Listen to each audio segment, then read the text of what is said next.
सबक। आज सवेरे वृद्धाश्रम के बाहर एक बुजुर्ग बेहोशी की अवस्था में मिले थे।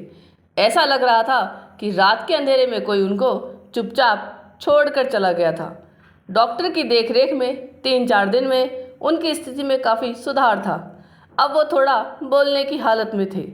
उनके विषय में जानकर आश्रम के संस्थापक मनोहर जी उनसे मिलने आए। जैसे ही मनोहर जी ने उनको देखा तो उन्हें अपनी आंखों पर सहर्ष विश्वास नहीं हुआ, क्योंकि वो रघुनाथ जी थे जो ऑफिस में उनके सीनियर हुआ करते थे।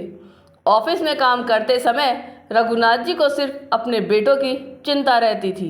यहाँ तक कि अपने बेटों का भविष्य बनाने के लिए उन्होंने पेंशन का विकल्प ना लेकर रिटायरमेंट के समय ही सारा पैसा ले लिया था।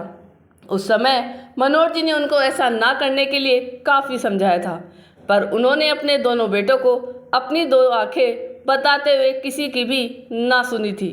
आज मनोहर जी को देखकर रघुनाथ जी फूट फूट कर रो पड़े और बोले, रिटायरमेंट के कई वर्षों तक तो सब ठीक चला, उनको पेंशन नहीं मिलती थी, पर तब भी दोनों बेटे कुछ नहीं देते थे। उनकी खुद की जमा पूंजी और मकान के ऊपर वाले हिस्से के किराए से दोनों पति पत्नी का खर्च आराम से चल जाता था। अभी 1 साल पहले दोनों बेटे बहू जल्दी जल्दी उनसे मिलने आते। वो दोनों बूढ़े बूढ़ी भी खुश थे कि उन्हें अपने बच्चों का सानिध्य मिल रहा है। एक रात उनकी धर्मपत्नी जो सोई तो वो सुबह का सूरज नहीं देख पाई।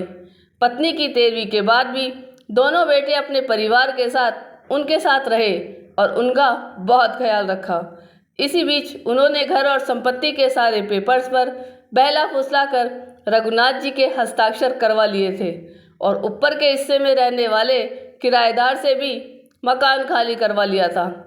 एक दिन उनकी तबीयत थोड़ी ख़राब थी, तब दोनों बेटे बहुओं ने उनको कुछ दवाई खाने के लिए दी।